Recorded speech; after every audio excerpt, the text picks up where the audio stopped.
did, although I didn't see them a lot.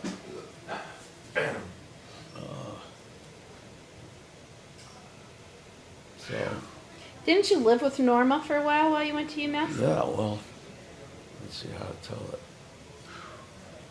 I started at UMass and needed money.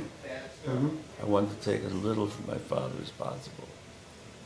So within like 3 days of graduating high school, I had moved up to my grandmother's house in Massachusetts, and a ham operator who was superintendent of a felt mill offered me a job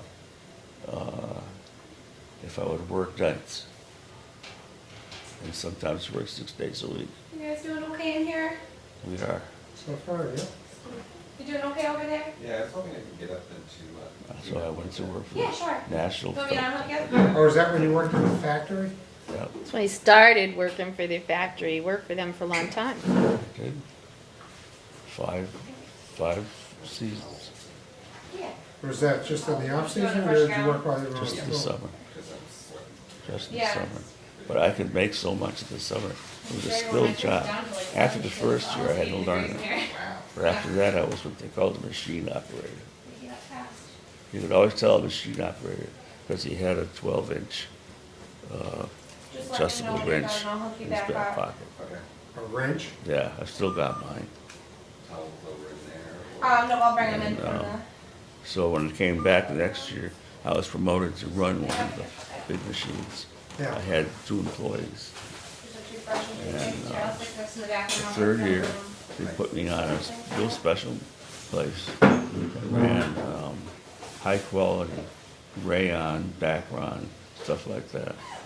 And the reason they put me there was the stuff was very difficult to run because it had long fibers that were strong. And they would just start wrapping around the machine. And I worked there as a helper at first. And I soon learned that I could whip those things out of there. They used to have to stop the machine, take the stuff out. Well, I could just go. First, I would see it when it's just starting, and then I just go in there and go, boop, whip it out, right between the gears or on a belt. There was no safeguards. There was no OSHA back then. Nothing. Some So I guys don't- lost their arms. How I didn't lose my arm, I don't know.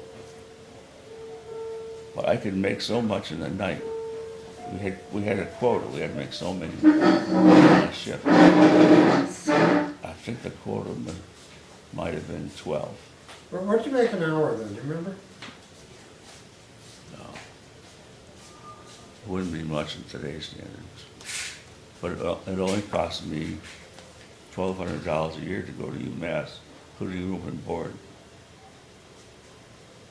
And I made more than that.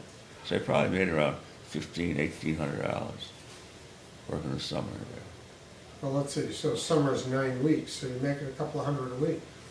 I was doing really well, especially for a part-timer.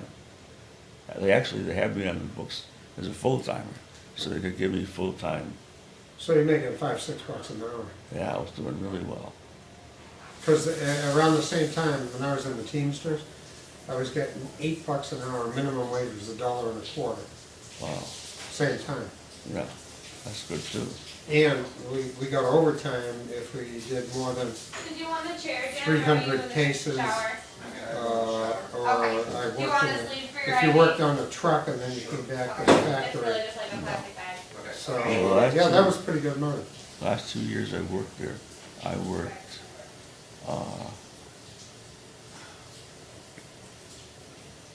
me get it straight, 7 to 7 nights, 6 days a week, 12 hours a day. So what's that, 12 hours times 6 is 72 hours a week.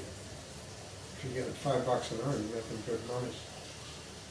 Yeah, and we got double time for anything over 40 hours.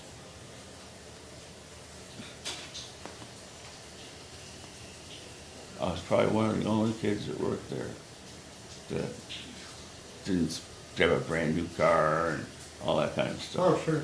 I put my money away. Oh, yeah. Yeah. That's like, that reminds me of when I worked in an amusement park. And I was putting my money away for college. I mean, I